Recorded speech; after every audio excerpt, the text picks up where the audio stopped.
You have a choice today. Keep carrying the weaker version of yourself or leave it behind for good. The version that makes excuses, that stays scared, that gives up too soon, it has no place in the life you are meant to live. If you don't let go of it, it will keep pulling you down. But if you kill it now, you open the door to real strength, real confidence, real freedom.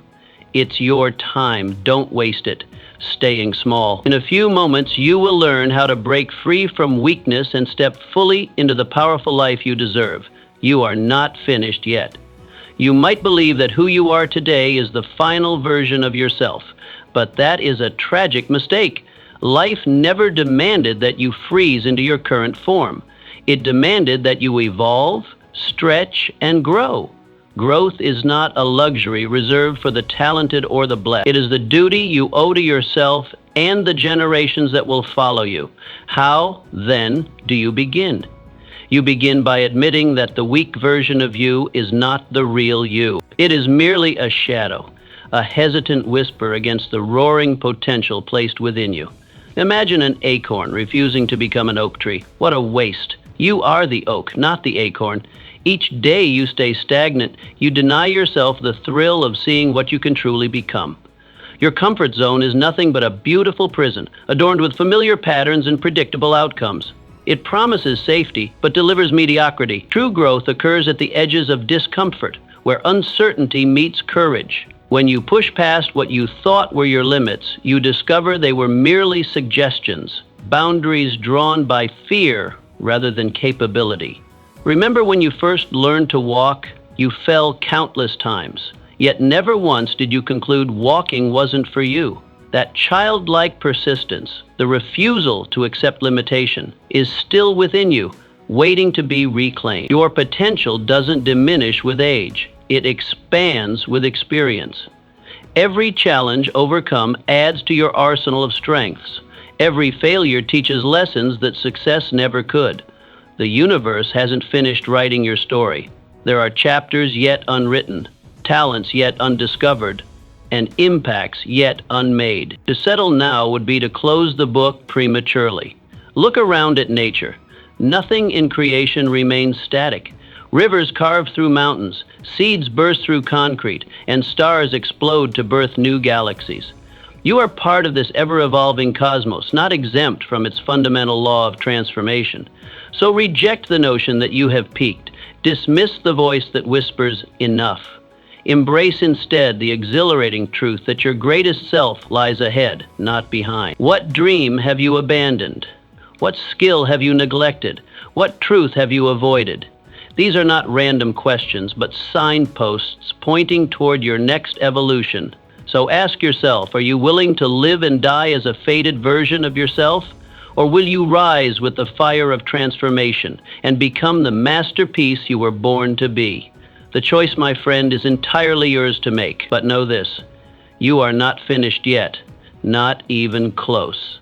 Excuses are chains. You have built palaces of excuses, brick by brick, to protect the weaker self.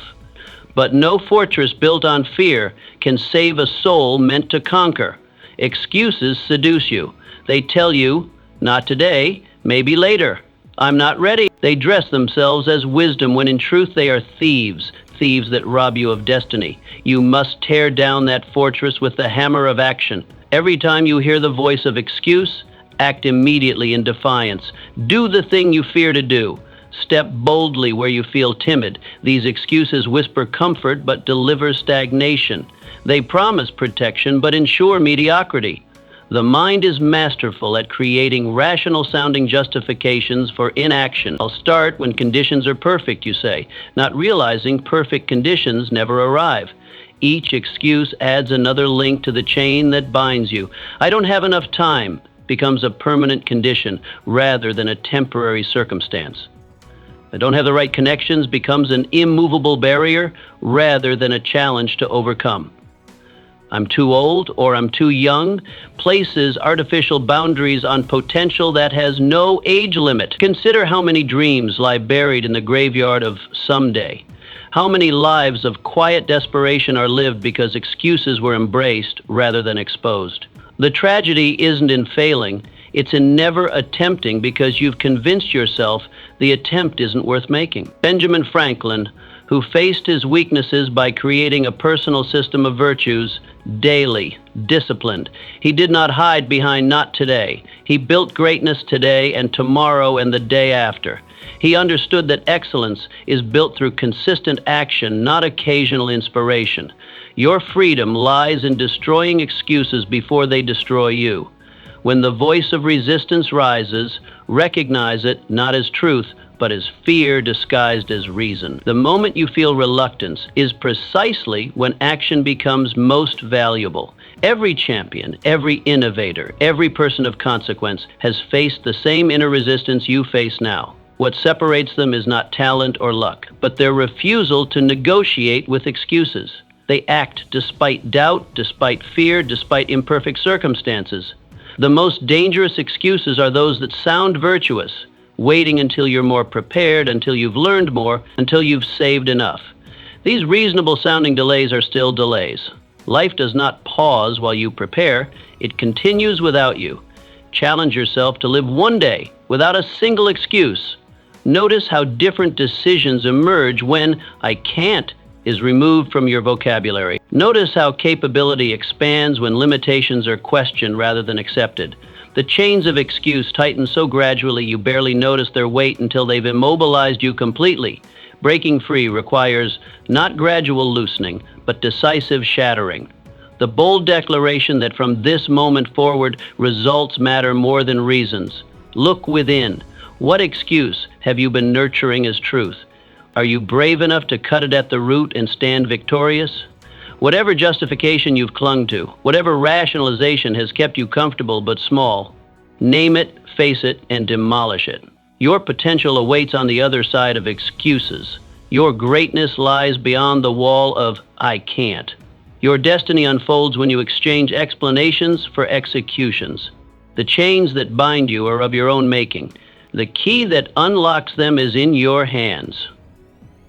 Comfort is a coffin comfort. Lulls you into a silent death. It is the poison that feels like honey, but kills like venom. The weak version of you is addicted to comfort, but you are called for conquest. Each step out of your comfort zone is a blow to the frailty within you. How can you destroy the addiction? Start small. Take the cold shower. Start the awkward conversation. Push 1 mile further than you think you can. Stretch yourself until discomfort becomes your new home, because greatness lives there. The human spirit was never designed for stagnation. Look at history's giants. They did not achieve immortality by nestling into routine. They clawed their way forward, bleeding if necessary, sacrificing comfort on the altar of achievement. Your muscles do not grow stronger without the burn of resistance. Your mind does not expand without the strain of challenge. Why then do you expect your character to develop while cushioned in ease? Comfort whispers seductive lies. You've earned a break. You deserve to relax. Why push when you can coast? These sweet deceptions mask a bitter truth. What you're really choosing is slow decay. The law of nature permits no middle ground. You're either growing or dying, advancing or retreating. Your ancestors did not have the luxury of comfort. They fought predators, survived winters, crossed oceans, and built civilizations, all while embracing discomfort as the price of survival. The comfort you cling to dishonors their struggle. It squanders the resilient DNA they fought to pass down to you. Thomas Edison, failing thousands of times, never comfortable. But he lit the world. He embraced discomfort, while others curled up in their beds of excuses. What if he had stopped at failure 100 or 1,000? The world would have waited longer for light. How many gifts are you withholding from the world because you refuse to endure temporary pain? The coffin of comfort has many chambers. The extra hour of sleep that dulls your edge, the easy conversation that avoids the important truth. Each seems harmless alone, yet together they embalm your potential, preserving you in a state of living death. Physically present, but spiritually dormant. Break free. Feel the exhilaration of voluntary hardship. When you choose discomfort deliberately, you reclaim power over your circumstances. The cold shower you dread becomes a victory before your day begins. The difficult conversation you avoid becomes a bridge to deeper connection. The extra mile when your body screams to stop becomes testimony to your unconquerable will. Comfort creates a life of what if and if only. Discomfort forges a life of I did and I became. Which narrative will you author? Which legacy will you leave? The pages are blank, waiting for your choice. Every significant human advancement, art, science, technology, philosophy, was born from discomfort. Someone, somewhere, decided that the status quo was insufficient. They endured ridicule, failed repeatedly, worked while others slept, and persisted when logic suggested surrender. Will you trade eternal greatness for momentary ease? When you lay your head down tonight, will you sleep knowing you killed a weakness today? Or will you cling to the fading comfort of good enough? Your legacy demands an answer. The coffin of comfort awaits us all eventually. Until then, live so vibrantly, strive so mightily, and embrace discomfort so completely that when death finally comes, it recognizes you not as one who has been practicing for the grave, but as one who has lived fully until the very end. Desire without discipline is dead. You wish to achieve, yes, so do millions. Desire alone is not your savior, it is merely the spark. Without discipline, desire burns out quickly, like a match in the wind. The stronger version of you lives in discipline, not desire. Discipline shows up after excitement fades. It drags you from bed when comfort begs you to stay. How to birth discipline. Anchor small daily wins to your deepest dream. Celebrate the consistency, not the intensity. The graveyard of potential is filled with brilliant minds who relied on passion alone. They began with fire in their eyes, hearts pounding with possibility, then vanished when the flame flickered. Desire is the lover that excites you. Discipline is the partner that sustains you. Both are necessary, but only one endures the winter seasons of achievement. Your desires change with the wind. Strong today, forgotten tomorrow. They rise and fall with external triggers, a motivational video, an inspiring conversation, a glimpse of someone else's success. But discipline stands unmoved by these temporary currents. It is the quiet force that continues when emotion has abandoned ship. The world rewards consistency above all else. Average efforts applied consistently demolish brilliant efforts applied sporadically. The writer who produces one page daily will author volumes, while the occasional genius sits paralyzed by perfectionism. The athlete who trains in obscurity will outlast the naturally gifted who practice only when inspired. George Washington, crossing the Delaware, frozen, exhausted, but disciplined. His discipline made him the father of a nation, not a fleeting burst of emotion. History does not remember those who felt strongly, but those who acted relentlessly. Understand this truth. Motivation is unreliable. It is the fair weather friend of achievement. It appears on sunny days and vanishes during storms. Building your future on motivation is constructing a castle on quicksand. Discipline is the bedrock beneath monuments that endure centuries. The myth of overnight success has destroyed more potential than failure ever could. Behind every sudden breakthrough lies thousands of invisible disciplined hours. The musician who exploded onto the scene spent a decade practicing in empty rooms. The entrepreneur who struck gold endured years of setbacks and adjustments. You cannot surf on waves of motivation. You must walk on the foundation of discipline. The waves will come and go. The foundation remains. Let others chase feelings. You pursue consistency. Let others wait for perfect conditions. You create progress in any weather. Discipline begins with small commitments honored religiously. The alarm clock obeyed without negotiation. The promise to yourself kept when no one is watching. The workout completed without an audience. The temptation resisted when indulgence seems justified. Each small victory builds the muscle that carries you toward greatness. The undisciplined mind will bargain with itself, creating elaborate justifications for compromise. It will point to exhaustion, stress, or special circumstances as reasons to abandon today's commitment. The disciplined mind acknowledges these realities but refuses to be governed by them. Your biological wiring seeks ease and pleasure. It is natural to resist discipline. But what separates the extraordinary from the ordinary is precisely this willingness to override biological defaults in service of a greater vision. So ask yourself today, are your actions chained to fleeting moods or anchored to unshakable commitment? Your answer will reveal which version of yourself you are building and which one must be buried. Remember, desire points to the destination, discipline delivers you there. Dreams without deadlines are merely fantasies. Ambition without action is just wishful thinking.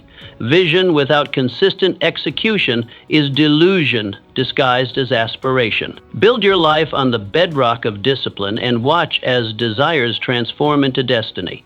You must fire the old manager of your mind. Your mind has been managed by fear, laziness, doubt. These are poor managers who have bankrupted greater men than you. If a business fails under poor leadership, it replaces the leader. So must you. How? Audit your thoughts, eliminate every one that does not serve your vision. Replace them with the voice of power, belief, and determination. Plant thoughts like seeds. Water them with action. Starve the weeds of doubt. The mind you inhabit today was not constructed by you alone. It was shaped by parents who transferred their fears, teachers who imposed their limitations, peers who projected their insecurities, and a society that profits from your self-doubt. You have been operating with inherited software, running programs you never consciously installed. Every thought that crosses your mental landscape either empowers or diminishes you. There is no neutral thinking.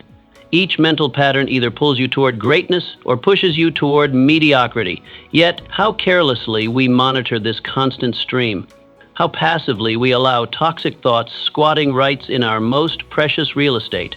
Your thoughts create chemical reactions in your body. Doubt releases cortisol that weakens you. Confidence triggers dopamine and serotonin that strengthen you. This is not mystical philosophy, it is biological reality. The old manager is literally poisoning your system while promising to protect you. The resignation letter to your old mental management must be decisive and final. No severance package, no consulting role, no occasional visit. These saboteurs must be permanently removed from their positions of influence. Their whispers of "you can't" and "you shouldn't" and "what will others think" have no place in your new administration. Abraham Lincoln battled doubt daily but managed his mind like a fortress of hope. His victory was not external first, it was internal. He faced more failure and rejection than most could endure, yet he refused to let these experiences define his mental landscape. He evicted the tenants of despair and installed the infrastructure of resilience. Your new mental management requires vigilance. Thoughts will attempt to revert to familiar patterns, the path of least resistance. Just as a neglected garden returns to weeds, an unguarded mind drifts toward limitation. The difference between momentary success and lasting transformation is this vigilance. When you catch yourself in old thought patterns, don't waste energy in self-condemnation. Simply recognize the intruder, escort it firmly to the exit, and replace it immediately with its empowering counterpart. "I can't do this" becomes "I am finding a way." "This is impossible" transforms to "this is challenging but solvable." Tired. "I always fail" shifts to "I learn and improve with each attempt." So look closely. What old managers are still ruling your inner empire? Will you allow fear to bankrupt your dreams, or will you fire the cowards and hire courage as your new CEO?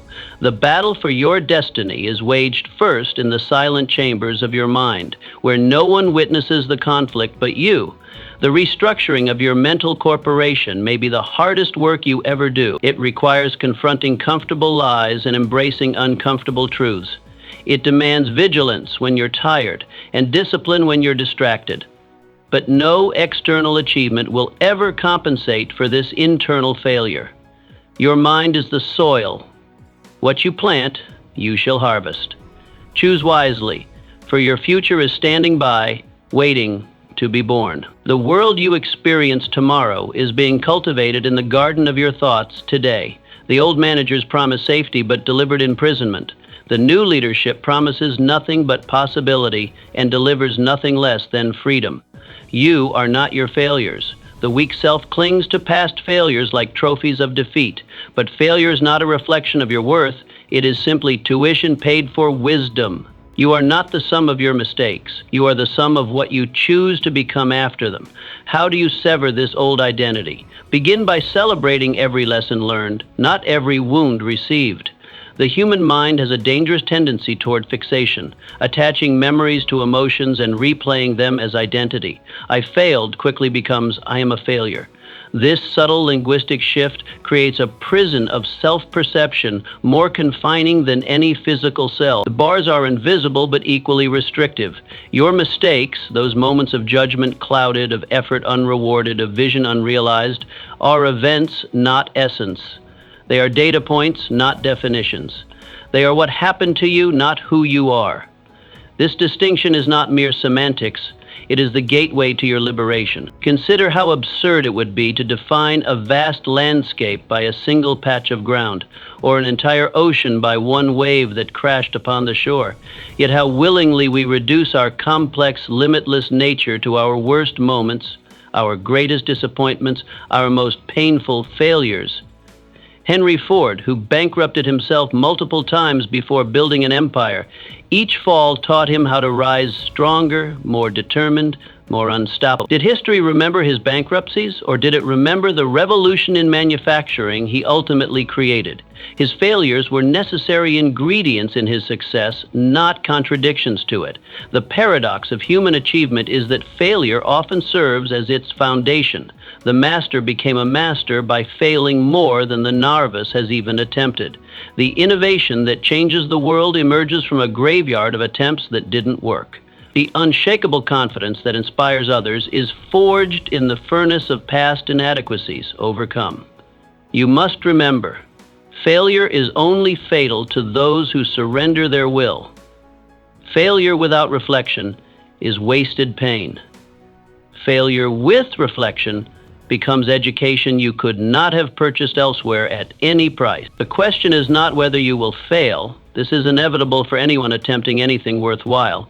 But whether you will extract the full value from each failure. Every time you review your past, ask, am I seeing graves or stepping stones? Are you conducting an autopsy or are you mining for treasure? The same experience viewed through different lenses produces different realities. Choose to see through the lens of growth rather than the lens of shame. Your weak self mourns setbacks. Your strong self mined them for gold. Your weak self asks, why did this happen to me? Your strong self asks, how can this serve me? Your weak self seeks sympathy. Your strong self seeks strategy. Choose which self you will feed with your attention. The path to redemption begins with forgiveness, not seeking it from others, but granting it to yourself.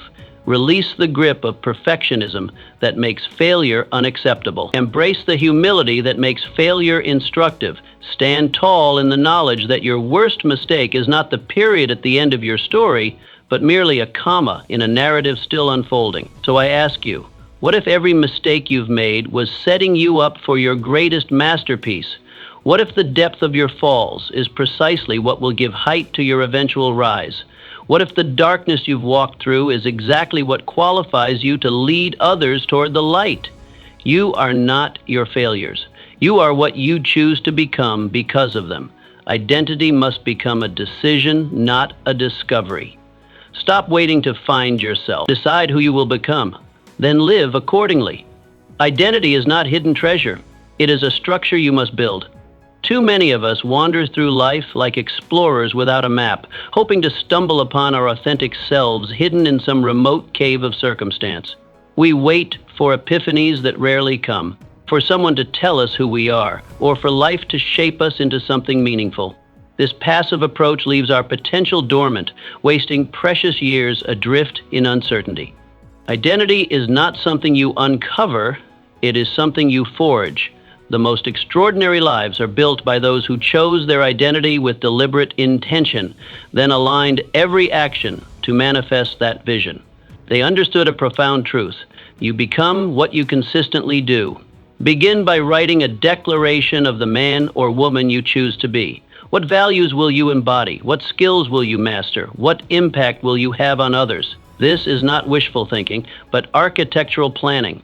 You are drafting blueprints for your future self. Read your declaration daily until it hardens into bone and blood, until your chosen identity becomes inseparable from your being. Helen Keller, born both blind and deaf, yet who decided to see and hear through sheer will. She refused to let her circumstances dictate her identity. Instead, she declared herself a scholar, writer, and advocate. Her limitations became irrelevant in the face of her decision about who she would become. Her identity was not discovered beneath her disabilities, it was built despite them. When you act as if you already are who you aspire to become, your nervous system cannot distinguish between authentic confidence and its deliberate imitation. Eventually, the acting dissolves, leaving only genuine embodiment. The mask becomes the face. This approach demands courage. Declaring "I am this" when all evidence suggests otherwise feels like lying. Yet every great transformation begins with this necessary fiction. The marathon runner was once winded after a single mile. The confident speaker once trembled before an audience. The difference was their decision to identify as what they were not yet, and their willingness to live accordingly. Ask yourself, will you drift like a leaf on currents of circumstance, or will you build like a master craftsman with clear intention? The former leaves your life to chance. The latter puts destiny in your hands. Your future self is determined not by what happens to you, but by what happens within you. The decisions you make about who you are. Each morning presents the same choice. Will you reinforce your chosen identity through deliberate action, or will you surrender to the inertia of your current self? The gap between who you are today and who you aspire to be tomorrow can only be bridged by decisions made today. Each small choice either expands or constrains your identity. Choose behaviors that align with your declaration, even when difficult, even when no one is watching. Are you ready to become intentional with your destiny? The moment you stop searching for yourself and start creating yourself is the moment your life transforms from accidental to purposeful. Your identity awaits not discovery, but decision. Pain is a passage, not a prison. The weak version of you fears pain and shrinks at its touch, but pain was never meant to imprison you. It was meant to purify you, to test if you are truly ready for greatness. Most of us instinctively flee from discomfort. We build elaborate lives designed to shield us from suffering, treating pain as the enemy. In doing so, we unwittingly construct our own prisons. Safe, predictable spaces where growth becomes impossible. We fail to recognize that comfort is the jailer that keeps us from our potential. The strongest among us understand a counterintuitive truth. Pain is not a punishment, but a pathway. It is the narrow passage through which all transformation must travel. No meaningful growth has ever occurred in the absence of resistance. The butterfly struggles against the chrysalis, and this very struggle strengthens its wings for flight. Remove the struggle and you cripple the creature. How can you make pain your ally? Embrace it deliberately. When your muscles burn during exercise, recognize this as the sensation of becoming stronger. When rejection stings, understand this as the price of putting yourself forward. When grief overwhelms, know this as the measure of how deeply you have loved. Pain is not happening to you, it is happening for you. When hardship strikes, smile and whisper to yourself, "This is making me." This simple reframing transforms suffering from something you endure to something you utilize. Pain becomes not your master, but your mentor, teaching lessons unavailable through any other medium. Apostle Paul, who sang hymns in prison, building inner strength as his external world crumbled, chained in a Roman cell, facing execution, he discovered a profound freedom that transcended his circumstances. His physical imprisonment became the backdrop for spiritual liberation. In his darkest hour, he demonstrated that external constraints cannot imprison an unshackled mind. The quality of your life is determined not by what happens to you, but by how you respond to what happens. Pain is inevitable, suffering is optional. Between stimulus and response lies the power of interpretation, your ability to assign meaning to your experiences. Will you curse your trials or crown them? Will you treat difficulties as punishments or as initiations into greater wisdom? Every scar can be a medal if you choose to see it rightly. The Japanese art of kintsugi repairs broken pottery with gold, highlighting rather than hiding the breaks. The finished piece becomes more valuable, more beautiful because of its damages. Your wounds can likewise become your most striking features when properly integrated into your story. Will you view your wounds as reasons to quit or badges earned on the battlefield of destiny? The former leads to bitterness, the latter leads to wisdom. Your hardships are not evidence that you are unworthy of success. They are evidence that you are being prepared for it. Pain asks a question. Will you become bitter or better? Will you allow suffering to diminish you or develop you? The answer determines whether pain becomes your prison or your passage. Remember, fire destroys or refines. The same flame that consumes wood purifies gold. The difference is not in the flame, but in the material. Decide today to be the kind of person who is refined, not consumed, by life's inevitable fires. Goals without deadlines are dreams with no pulse. A weak man says someday. A strong man says by this day. Dreams without deadlines wither into regrets. To breathe life into your aspirations, you must fix a date and marry it with obsession. The cemetery of human potential is filled with brilliance that never materialized, with novels never written, businesses never launched, and transformations never completed. What killed these possibilities?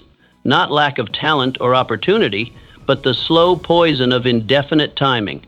Someday is where ambitions go to die. The difference between the dreamers and the achievers is not the quality of their intentions, but the specificity of their commitments.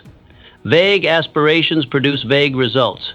When you declare, "I will lose weight," without a target date, you've created nothing but a wish. But when you declare, "I will lose 15 pounds by June 1st, you've created a contract with yourself, one that demands immediate action. Choose one goal, not 3, not 5, not 10.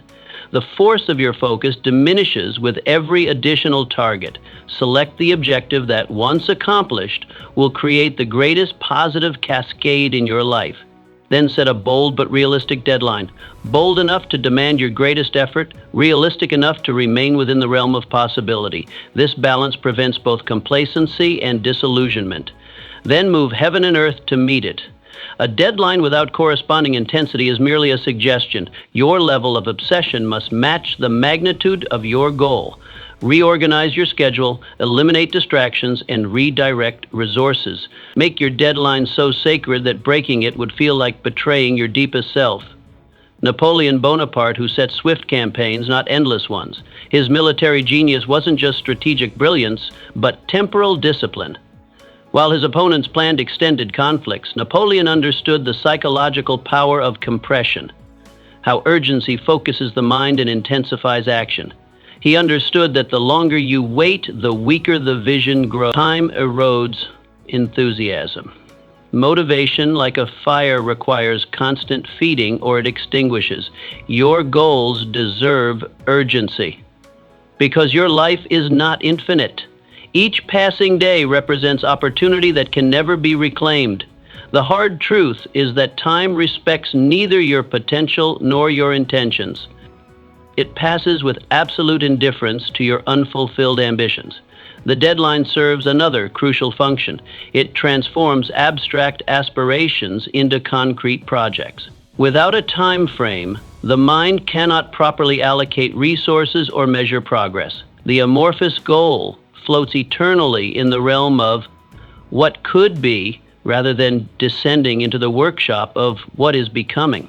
When you set a deadline, you also create the possibility of failure, and this is its hidden power. The risk of missing your target date creates productive tension. The comfort of indefinite timing breeds complacency. The pressure of an approaching deadline breeds creativity and resourcefulness. So tell me, what is the one dream you've kept somedaying? When will you bring it to life with blood, sweat, and a date circled in red?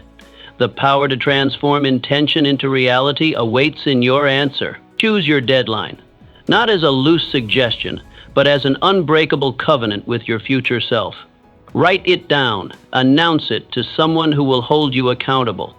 Then attack each day as if the deadline were a matter of life and death, because in the realm of your highest potential, it is exactly that. Your legacy will be determined not by what you plan to do someday, but by what you completed by the days you chose. Association is acceleration. The weak version of you thrives in poor company, complainers, cynics, cowards, but you are called to ascend higher. Association determines acceleration. Who you walk with decides how far you run. We often underestimate how profoundly our environments shape us. Like water taking the shape of its container, you gradually conform to the thoughts, beliefs, and behaviors of those with whom you spend the most time. This transformation occurs so subtly that you barely notice it happening, until one day you look in the mirror and wonder how you became who you are. The fundamental truth remains: you will never outperform your inner circle. The caliber of minds you regularly engage with establishes both your ceiling and your floor. Mediocre associations create mediocre outcomes with mathematical precision. Excellence, likewise, begets excellence. Seek mentors, join communities that ignite your ambition, distance yourself from negativity. This is not mere networking, it is strategic identity formation. Every relationship is an investment that yields returns, positive or negative. When you surround yourself with individuals who demand growth, who expect excellence, who refuse to settle, their standards silently become your own. Andrew Carnegie, who surrounded himself with titans of industry before he became one himself, he understood that to achieve extraordinary success, he needed to inhabit the world of the extraordinary. By placing himself in proximity to greatness, he absorbed the mindsets, strategies, and perspectives that later enabled his own empire. He recognized what many miss. Success leaves clues, and those clues are often found in the company one keeps. Your associations are mirrors reflecting your future. The conversations you regularly participate in forecast your trajectory with startling accuracy. Listen carefully to the recurring themes in your social circles. Are they dominated by excuses or solutions? By complaints or creations? By fears or ambitions? These conversations are not just passing exchanges. They are programming your subconscious mind. The physics of human development follows a simple law. You cannot help but be influenced by your surroundings. Just as a hot iron placed next to cold iron transfers heat until both reach equilibrium, your energy, drive, and vision will either elevate or descend to match your environment. This is not hypothesis. It is thermodynamics applied to human potential. Every handshake, every conversation, every influence either polishes or tarnishes your destiny. The casual lunch that inspires a breakthrough. The toxic colleague who normalizes mediocrity. The mentor who sees capability in you that you cannot yet recognize. None of these encounters leave you unchanged. This principle demands difficult decisions. Growth often requires separation, creating distance from those who, despite your history or affection for them, anchor you to lesser versions of yourself. This is not cold abandonment, but clear-eyed stewardship of your one irreplaceable life. So ask yourself, who is sharpening your sword and who is dulling your edge? Who challenges your limiting beliefs? Who celebrates your courage rather than feeding your fear? Who pursues excellence with such vigor that their very presence demands more from you? Will you climb with eagles or rot with pigeons? The choice seems obvious when stated so starkly, yet many choose comfort over growth, familiarity over potential. They sacrifice tomorrow's summit for today's security. Your future is literally determined by this decision, the company you keep. Choose wisely, choose intentionally, choose ambitiously. Seek those who have already traveled where you aim to go. Distance yourself from those who insist that your destination is impossible. Remember, you are always becoming more like the 5 people you spend the most time with. Make sure they deserve to be your future. Kill the fear of judgment. The weaker version of you lives in constant fear. What will they think? What will they say? But fear of judgment is a cage you build with your own hands. Understand this: those who mock, those who sneer, those who criticize, they are not your judges. They are merely spectators to your destiny. This insidious fear silently governs countless lives. Ideas left unexpressed, dreams pursued half-heartedly, talents hidden from view, all sacrificed at the altar of others' opinions. The tragedy is not just in what you lose, but in what the world loses when you shrink yourself to avoid criticism. What paralyzes you is not the judgment itself, it's the meaning you assign to it. A stranger's disapproval becomes evidence of your inadequacy. A colleague's skepticism transforms into proof of your delusion. A family member's concern mutates into confirmation of your impending failure. But these interpretations exist only in your mind. How do you dismantle this fear? Expose it. Deliberately place yourself in situations where judgment is inevitable. Each exposure weakens its grip. Speak when your voice shakes, when you feel that familiar tightness in your throat, that flutter in your stomach. That is your signal to push forward, not retreat. The words may tremble, but they must be spoken. Stand tall when your knees buckle. Physical posture reflects and reinforces mental state. Straighten your spine in the face of criticism. Meet eyes that doubt you. The body you command sends signals to the mind you inhabit. Command presence and confidence follows. Act in spite of disapproval. This is where transformation occurs. When you execute your vision despite the chorus of naysayers, you prove to yourself that their opinions lack the power you once granted them. Each action taken against the current of consensus builds an immunity to judgment that no affirmation or theory can provide. Galileo, who faced the scorn of the masses but changed the course of science forever, when he championed heliocentrism, he didn't merely face disagreement.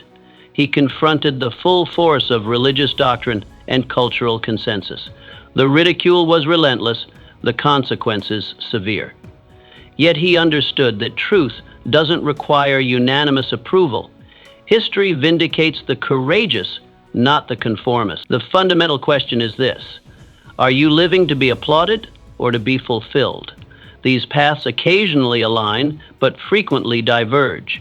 The route to authentic achievement often passes through valleys of criticism and misunderstanding. Applause comes easily for the familiar, the conventional, the expected. Precisely what breakthroughs are not.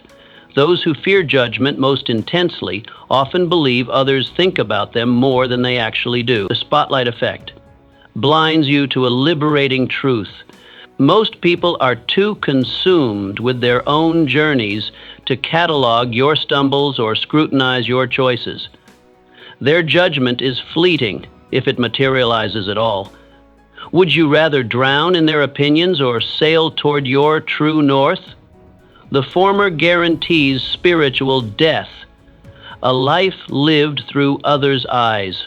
The latter promises the exhilaration of authentic experience, the full expression of your singular gift to this world. Killing the fear of judgment doesn't mean becoming deaf to feedback or blind to consequences. It means distinguishing between constructive input and irrelevant noise. It means recognizing when criticism stems from others' insecurities rather than your inadequacies. It means understanding that no significant life was ever lived without disappointing someone. The cage door has always been unlocked. You stay confined not by others' perceptions, but by your fear of them. Step out. Create boldly. Speak truthfully. Live authentically. The judgment will come and it will pass. What remains will be a life lived on your terms, the only verdict that ultimately matters. Doubt is the silent killer. The weak version of you is seduced by doubt. It whispers, "You're not ready, you're not worthy, you're not enough." But doubt is a cancer that eats potential from the inside out. You must treat it as your enemy. Doubt doesn't announce itself with sirens. It creeps in quietly, dressed as prudence and caution.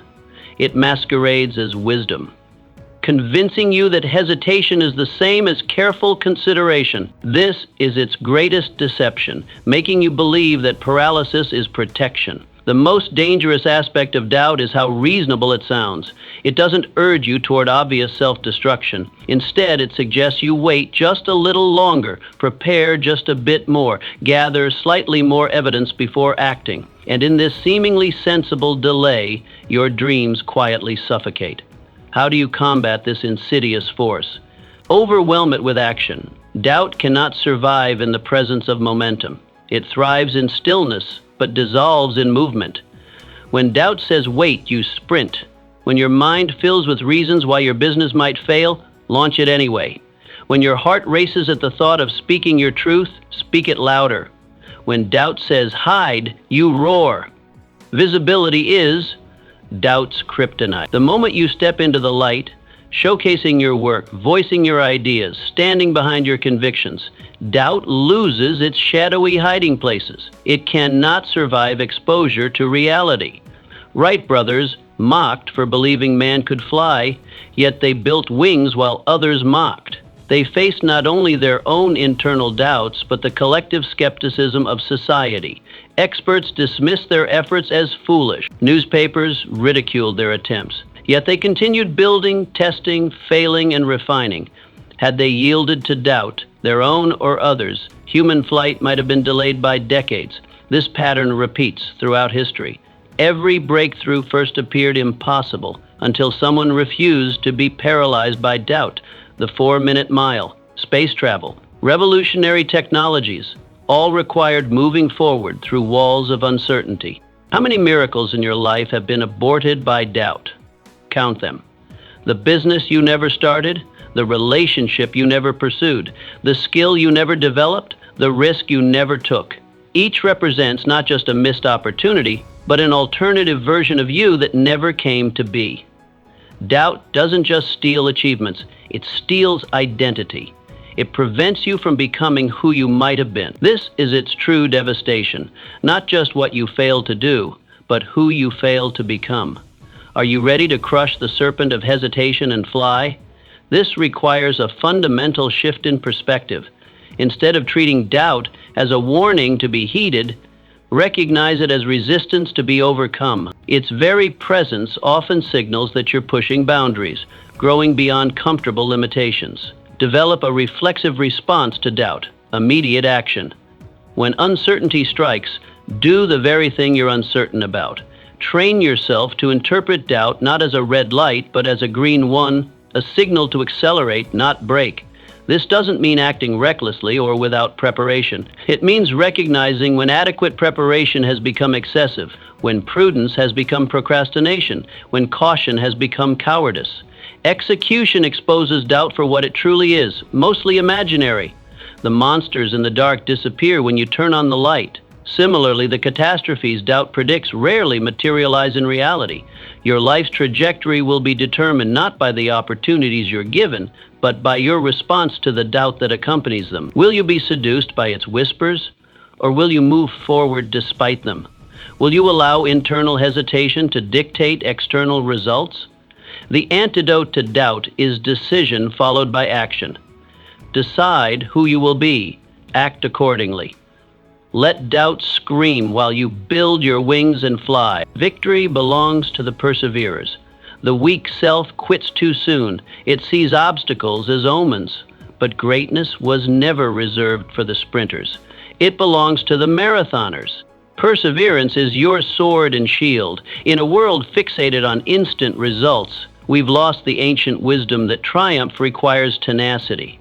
We celebrate overnight successes while ignoring the years of persistence that preceded their sudden appearance. We admire the summit without honoring the climb. This cultural blindness has created generations who abandon their pursuits at the first sign of resistance. True victory is not won in moments of inspiration, but in moments of continuation, when every instinct screams stop, but you forge ahead anyway. The decisive factor in achievement is not talent, intelligence, or opportunity, but simply the refusal to surrender when surrender seems rational. How to wield perseverance. Commit to outlasting every setback. Make this your unbreakable vow that you will remain standing when everyone else has fallen away. Problems persist until your persistence exceeds theirs. The obstacle exists not to block your path, but to test your worthiness of the reward that lies beyond it. Stand firm when storms howl. The fiercest tempests separate the resolute from the retreaters. While others seek shelter, you must learn to steady yourself within the gale. This stability comes not from avoiding difficulty, but from developing an internal anchor that holds fast regardless of external conditions. Move forward when your feet bleed. Physical and emotional pain are inevitable companions on any worthwhile journey. The masters understand that pain is not a signal to stop, but information to process while continuing. Your capacity to advance despite discomfort directly predicts your ultimate success. The majority abandon their dreams far too early, often just steps before breakthrough. They mistake temporary defeat for permanent failure, failing to recognize that victory often hides behind the very next effort.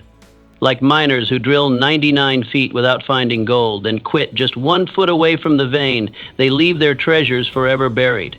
Will you allow a single no to cancel your destiny? The universe tests your resolve through rejection, failure, and delay.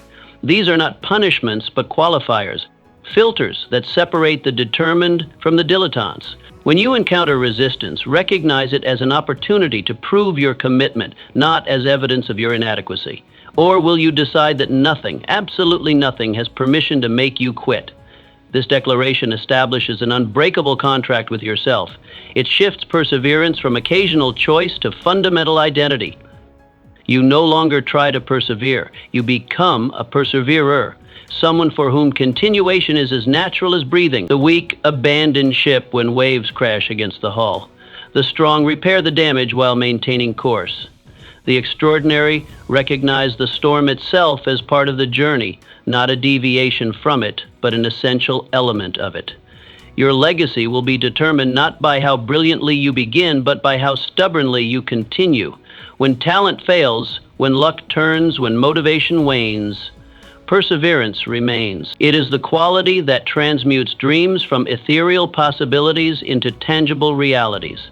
Victory awaits not the talented, not the privileged, not the perfect, but the persevering. Choose to be among them. Vision without action is hallucination. Dreaming is easy. Building is rare.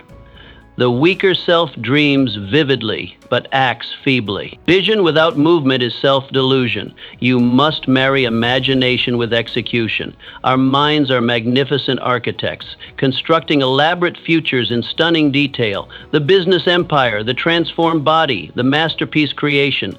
We can see it, feel it, almost touch it in our imagination, and in this vivid mental experience lies both power and peril. The power comes from clarity of purpose, the peril from the false sense of progress that visualization alone provides. The dangerous comfort of imagination seduces many. They mistake mental rehearsal for actual performance, confuse intention with implementation. They speak eloquently about what they will do someday, while that day perpetually recedes into the horizon. They collect inspiration but never convert it to perspiration. The result? Dreams that age into regrets. How do you bridge this critical gap between vision and reality? Break the dream into daily steps and attack them with military precision. Grand visions overwhelm, their magnitude paralyzes, but when disassembled into daily actions, concrete, immediate, measurable, they become conquerable. The manuscript becomes today's 500 words. The business becomes today's 3 sales calls. The transformation becomes today's disciplined choices. This daily discipline requires treating commitments to yourself with the same reverence you would commitments to others. You would not casually cancel on your boss or client. Extend this same professional courtesy to your dreams. Schedule non-negotiable appointments with your vision, protected from the invasion of urgent but unimportant demands. Florence Nightingale, who envisioned better hospitals, then rolled up her sleeves and changed the world of medicine. She did not merely conceptualize improved health care. She entered the squalor of military hospitals during the Crimean War, scrubbing floors, changing bandages, and meticulously documenting conditions. Her vision remained fixed, But her hands got dirty. She translated statistics into compelling visualizations that persuaded officials to implement reforms. Her methods reduced mortality rates from 42% to 2%, not through inspiration alone, but through relentless, methodical execution. Your dream does not care about how beautiful it looks in your mind. It demands proof through sweat. The universe responds not to intentions, but to actions. The market rewards not plans, but products. History remembers not those who conceived great ideas, but those who manifested them into reality. The implementation gap separates the ordinary from the extraordinary. Both groups envision bright futures. The latter group builds them. Brick by brick, day by day, they understand that vision provides direction, but only action provides distance. Will you be a dreamer or a doer? This question forces a confrontation with self-honesty. The dreamer enjoys the pleasure of possibility without the pain of execution. The doer sacrifices temporary comfort for lasting achievement. The dreamer speaks impressively at dinner parties. The doer speaks through results. Will your vision remain a ghost or become flesh and blood? Ghosts are intangible, weightless, without impact. They pass through the world, leaving no mark. Your materialized vision, however, the actual business, the completed book, the transformed relationship, exerts real force. It affects lives. It outlasts you. The choice between hallucination and creation occurs daily in small moments. The alarm clock obeyed or ignored. The difficult conversation held or avoided. The comfort zones expanded or protected. These seemingly minor decisions compound into the difference between dreams deferred and dreams delivered. Your vision deserves better than permanent residence in the realm of imagination. Give it the gift of existence. Pull it from the ethereal into the actual through disciplined, consistent action. Create it, not just conceive it. The world doesn't need more beautiful dreams. It needs more dreamers who build. Kill the habit of waiting. Waiting is a habit, one of the deadliest. Waiting for the right time, the perfect moment, the ideal conditions. They are illusions that paralyze greatness. You must declare war on waiting. The human mind excels at manufacturing reasons for delay. We convince ourselves that tomorrow will somehow provide what today lacks: more knowledge, more resources, more confidence, more clarity. Yet when tomorrow arrives, it brings new excuses for further postponement. This self-deception creates a perpetual holding pattern where life's most meaningful endeavors never leave the runway. What appears as prudent patience is often fear disguised as wisdom. We tell ourselves we're preparing, strategizing, waiting for optimal conditions, when in reality, these seemingly minor decisions compound into the difference between dreams deferred and dreams delivered. Your vision deserves better than permanent residence in the realm of imagination. Give it the gift of existence. Pull it from the ethereal into the actual through disciplined, consistent action. Create it, not just conceive it. The world doesn't need more beautiful dreams. It needs more dreamers who build. Kill the habit of waiting. Waiting is a habit, one of the deadliest. Waiting for the right time, the perfect moment, the ideal conditions. They are illusions that paralyze greatness. You must declare war on waiting. The human mind excels at manufacturing reasons for delay. We convince ourselves that tomorrow will somehow provide what today lacks: more knowledge, more resources, more confidence, more clarity. Yet when tomorrow arrives, it brings new excuses for further postponement. This self-deception creates a perpetual holding pattern where life's most meaningful endeavors never leave the runway. What appears as prudent patience is often fear disguised as wisdom. We tell ourselves we're preparing, strategizing, waiting for optimal conditions, when in reality, we're simply avoiding the discomfort of uncertainty and the possibility of failure.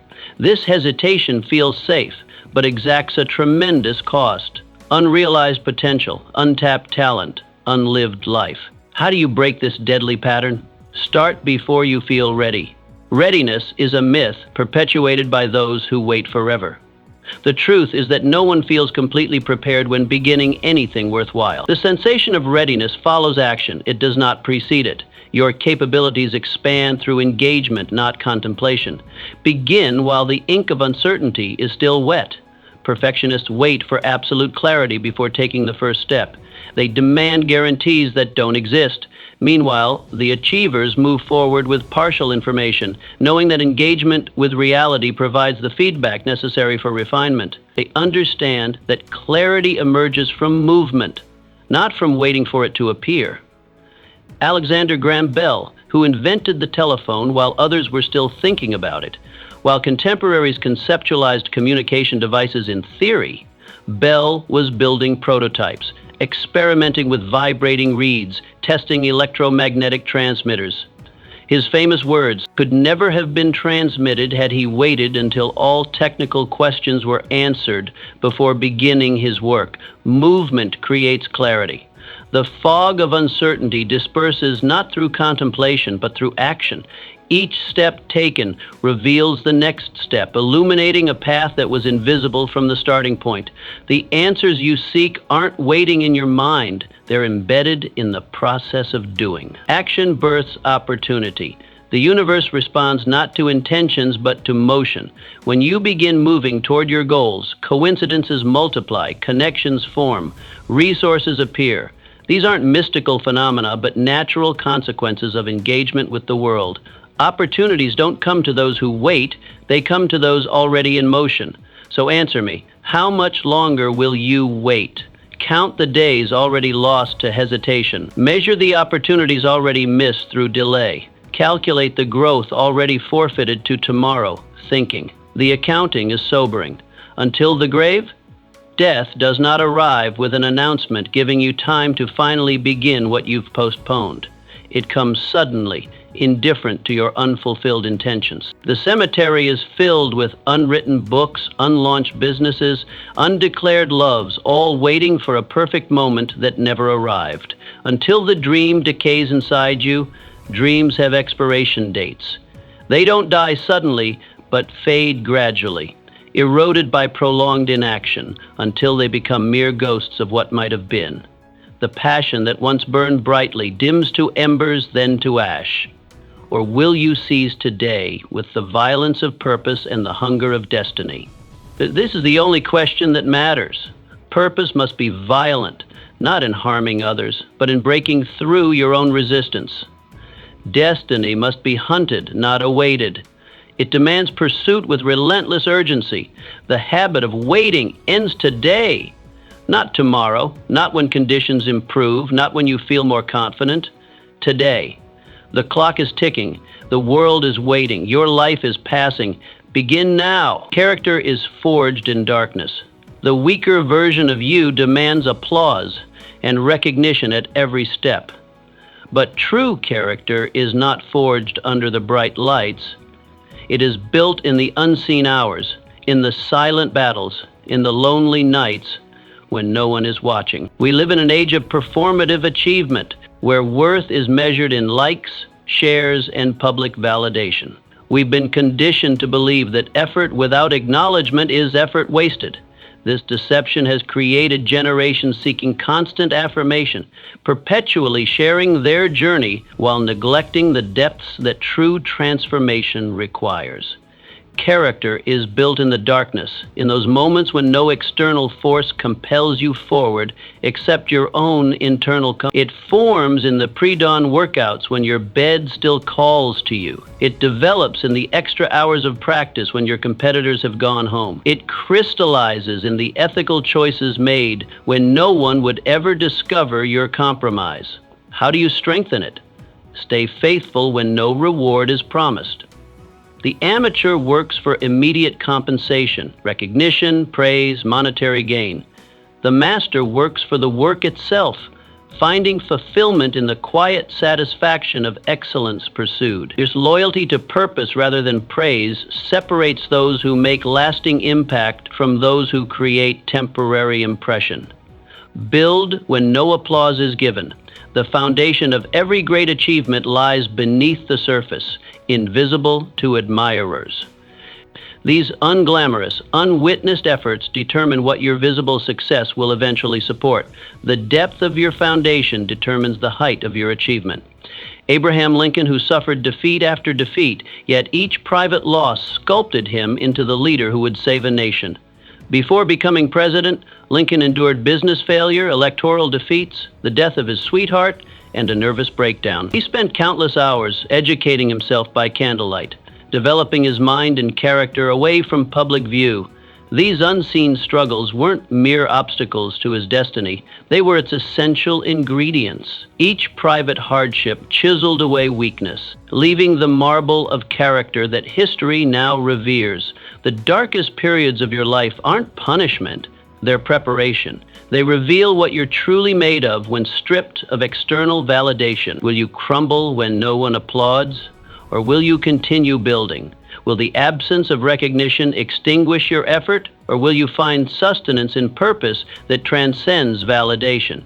Will you only work when praised, or will you grind when the world sleeps? This question exposes the source of your motivation. External motivation waxes and wanes with circumstances. Internal motivation endures regardless of conditions. The former makes you a conditional contributor. The latter makes you an unstoppable force. Will you be gold refined by fire, or wax that melts when the heat rises?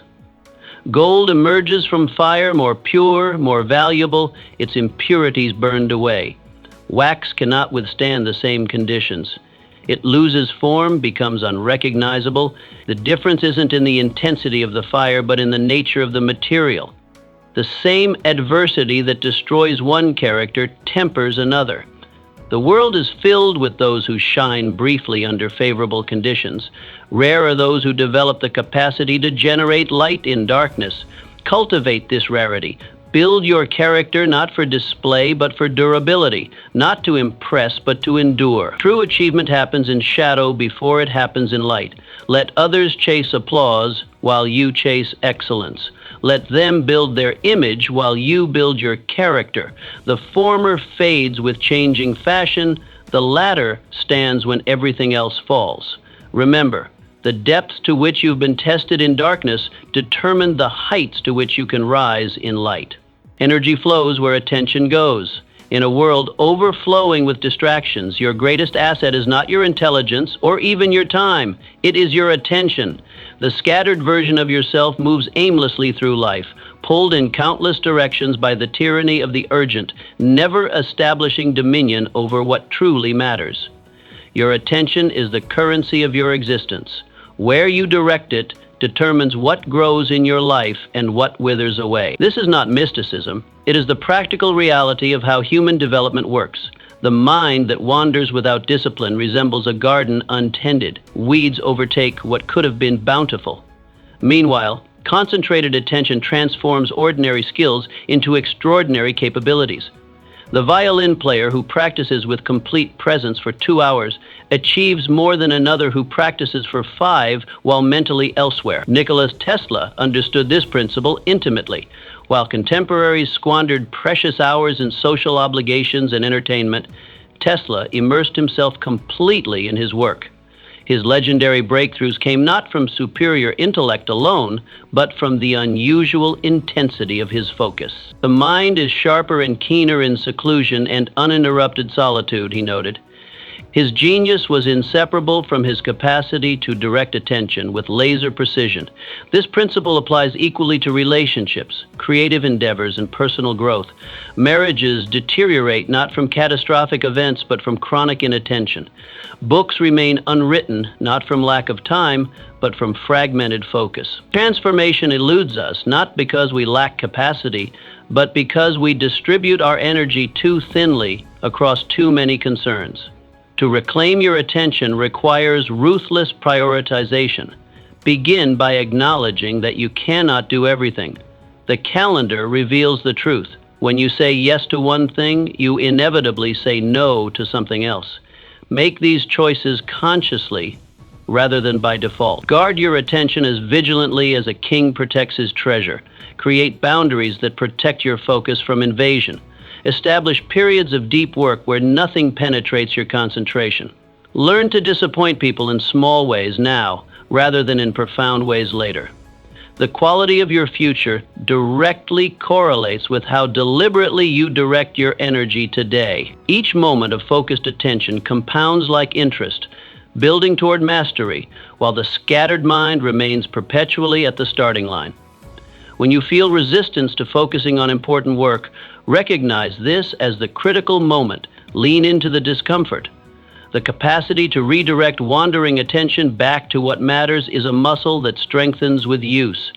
Ask yourself daily, where is my attention going? The honest answer reveals your true priorities, regardless of what you claim to value. If the gap between your stated priorities and your actual focus disturbs you, this awareness itself becomes the first step toward alignment. Will you allow your finite energy to leak into meaningless pursuits scattered across the trivial many? Or will you channel it deliberately into the vital few endeavors that constitute a life of purpose and impact? The choice is renewed each day, each hour. Your attention remains the most powerful force you command. Direct it wisely. Forgiveness is freedom. Resentment is a prison built from memories, its walls reinforced with each bitter recollection. The weak version of you sits within this cell, polishing grievances until they shine, mistaking this obsession for strength. You replay the hurts inflicted upon you, sharpening pain into purpose, believing this vigilance keeps you safe. But look closer. These chains bind only you. Your unforgiveness connects you to the past with unbreakable tethers. While you imagine yourself the warden, you are in truth the prisoner. Each moment spent in this emotional dungeon is stolen from your future. The person who wronged you has likely moved forward, while you remain frozen in that moment of injury, drinking daily from the poisoned well of what happened then. The universe operates by an unexpected law. Holding on to wrongs committed against you punishes no one but yourself. The weight of unforgiveness crushes potential, narrows vision, and redirects energy that could fuel greatness into maintaining ancient battlefields long after the war has ended. Nelson Mandela, who spent 27 years imprisoned by the apartheid government of South Africa. If anyone earned the right to hatred, surely it was he. Yet upon his release, Mandela chose a different path. As I walked out the door toward the gate that would lead to my freedom, I knew if I didn't leave my bitterness and hatred behind, I'd still be in prison, he said. This choice wasn't weakness, it was strategic brilliance. By refusing to be consumed by justified rage, Mandela freed not only himself, but an entire nation. Forgiveness is not about excusing the inexcusable or denying justice. It is about refusing to allow those who harmed you to maintain control over your emotional life. It is reclaiming sovereignty over your internal landscape. The offense may remain unpardonable, but you need not remain its captive. Begin by acknowledging the full weight of what was done. Sanitizing real harm serves no one. Feel the depth of your pain without judgment. Then recognize the fundamental truth. Continuing to carry this burden diminishes only you. Those who hurt you cannot restore what was taken, but you can stop allowing them to take more. Forgiveness happens in layers. It is rarely a single event, but rather a practice, a decision remade when memories resurface. In moments when old wounds reopen, gently remind yourself, I release this, not because they deserve it, but because I deserve freedom. This path requires courage few recognize. There is nothing passive about true forgiveness. It is active, deliberate, and often difficult. But with each act of releasing grievance, energy previously consumed by resentment becomes available for growth, creativity, and purpose. Imagine yourself at life's end, looking back. Will you see decades spent guarding injuries, fueling conflicts that could have been laid to rest? Or will you see a life marked by the courage to release what cannot be changed, creating space for what can be? Your greatness awaits beyond the walls of unforgiveness. Every moment spent nurturing old wounds is a moment stolen from your destiny. The choice before you is not whether others deserve forgiveness. It is whether you deserve the freedom that comes with letting go. Will you remain shackled to the past, a curator of injuries collected? Or will you, like Mandela, walk through the gates of forgiveness, into the open terrain of possibility that awaits.